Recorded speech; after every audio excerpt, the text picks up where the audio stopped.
গোপন সূত্রের খবরের ভিত্তিতে ঘোষপুকুর পাড়ি পুলিশ শিলিগুড়ি কলকাতাগামী যাত্রীবাহী দক্ষিণবঙ্গ রাষ্ট্রীয় পরিবহন সংস্থার বাসে আটক করে তল্লাশি চালার কয়েক লক্ষ টাকার গাঁজা উদ্ধার করে পুলিশ।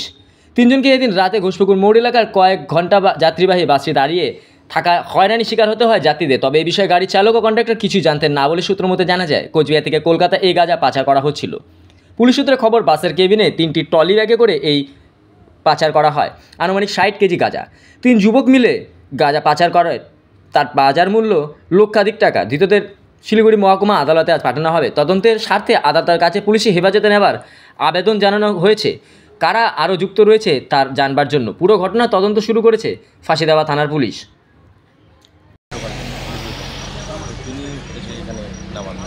পাওয়া গেল বলছে গাঁজা। আপনারা কোথা থেকে উঠেছিল? এটা উঠেছিল শিলিগুড়ি স্ট্যান্ড থেকে বেরিয়ে। মানে আপনারা কি জানতেন না যে এই গাড়িটা? না না না, এটা আমাদের তো আমরা প্যাসেঞ্জার ওঠা আমার হাজার লাগেজ তুলি না ভাই, কে কী যাচ্ছে কি নিয়ে যাচ্ছে সেটা তো দেখা সম্ভব না। আপনারা বুঝতে পারেন না না, আমাদের পক্ষে বোঝা। তো কোথায় কোথায় ধরলো পুলিশ? এখানে ফুলবাড়ি মোড়ে। কি নাম? কোনো প্রথমে মানে জানতে চাচ্ছি, আপনারা কি এই বাসে করে কোথায় যাচ্ছিলেন? আমরা ইটাহারে যাব। মানে কোথা থেকে উঠেছেন? আমরা শিলিগুড়ি যাব। তো কোথায় ইটাহার যাবেন? হ্যাঁ, তা কি হয়েছে ঘটনা, কি জানতে পারছেন? আমরা তো কিছু জানতাম না, এখানে এসে দেখছি সব গাড়িতে আটকাইছে বলে এখান থেকে গাঁজা পাচার হচ্ছিল, নাকি গাড়িতে করে নিয়ে যাচ্ছিল। এখানে পুলিশ আটকিয়েছে, গাঁজা কি পেয়েছে গাড়িতে? 3টা বক্স পেয়েছে।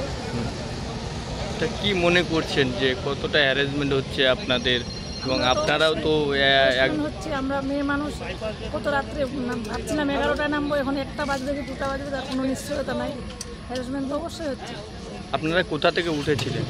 আমরা শিলিগুড়ি স্টেট ব্যাংক থেকে উঠেছি। আমাদের পেশেন্ট আছে শিলিগুড়ি নার্সিংহোমে, পেশেন্টকে রেখে যাচ্ছিলাম বাড়ি, আবার কালকে আসতে হবে। তো এই গাড়িতেই গাঁজা পাচার করা হচ্ছিল? দেখছি তো তাই এখন এখানে এসে। তো এখানে মানে আপনারা সরকারি গাড়িতে?